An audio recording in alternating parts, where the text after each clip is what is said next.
हिंदू धर्म और पुराणों में, शास्त्रों में पारद शिवलिंग, जो कि पारे और चांदी से बना होता है, बहुत ही शक्तिशाली और चमत्कारी माना गया है। ये 12 ज्योतिर्लिंगों के समान है। इसके दर्शन करने से 12 ज्योतिर्लिंगों के दर्शन करने का फल प्राप्त होता है। इसके दर्शन करने से हमारे सभी पाप नष्ट हो जाते हैं और स्पर्श करने और छूने मात्र से हमारे बड़े से बड़े महापाप भी नष्ट हो जाते हैं, जैसे ब्रह्महत्या, गौहत्या जैसे जो बड़े पाप हैं वो भी सब हमारे नष्ट हो जाते हैं। इसके दर्शन करने से हमें 12 ज्योतिर्लिंगों के दर्शन करने के पुण्य फल की प्राप्ति तो होती ही है, साथ ही हमें इसकी पूजा करने से माँ लक्ष्मी की कृपा, कुबेर और महादेव की कृपा भी हम पर बनी रहती है, जिससे हमारे सभी आर्थिक संकट दूर होते हैं।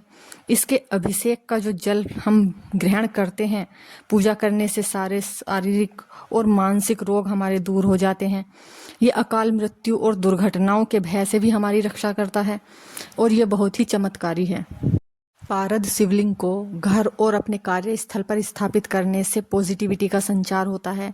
जो आसपास निगेटिविटी है वो सब दूर हो जाती है और इससे संतान प्राप्ति और वैवाहिक सुख के लिए अत्यंत ही फलदायी माना गया है। ये वैवाहिक जीवन में उत्पन्न होने वाली बाधाओं को भी दूर करता है।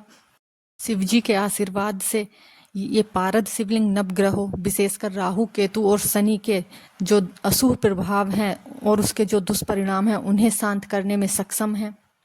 पारद शिवलिंग में साक्षात शिव और शक्ति का वास होता है। इसे घर में रखने से, नियमित पूजा करने से गृह कलेश दूर होता है और पारिवारिक प्रेम बढ़ता है।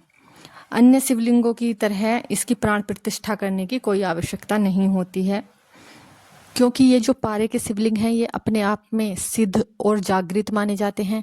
इसके पूजन के लिए हमें किसी विशेष सामग्री की आवश्यकता नहीं होती है। जो सामान्य सामग्री हम और शिवलिंग की पूजा के लिए यूज करते हैं, वही सामग्री हमें पारद शिवलिंग की पूजा के लिए भी चाहिए होती है, जैसे जल, दूध, बेलपत्र, भांग और धतूरे का प्रयोग करके हम इनकी पूजा कर सकते हैं और इनकी पूजा का विशेष फल पा सकते हैं। प्रतिदिन पारद शिवलिंग की पूजा करने से ही हमें पूजा का पूर्ण फल प्राप्त होता है। मान्यता है कि पारद शिवलिंग इतना शक्तिशाली होता है कि भक्त पर आने वाले किसी भी बड़े संकट को या अकाल मृत्यु के योग को वो स्वयं पर ले लेता है, यानी कि टूट सकता है। इसकी नियमित पूजा में जल, दूध और गंगा जल से अभिषेक किया जाता है। रासायनिक प्रतिक्रियाओं से बचने के लिए हमें दूध और दही का उपयोग तांबे के बर्तन से नहीं करना है। इसलिए इसे अन्य शिवलिंग की तरह बार बार प्राण प्रतिष्ठित करने की आवश्यकता नहीं होती है। इसे घर में ही स्थापित करके रोज केवल शुद्ध जल से अभिषेक करके ही हम पूर्ण लाभ ले सकते हैं।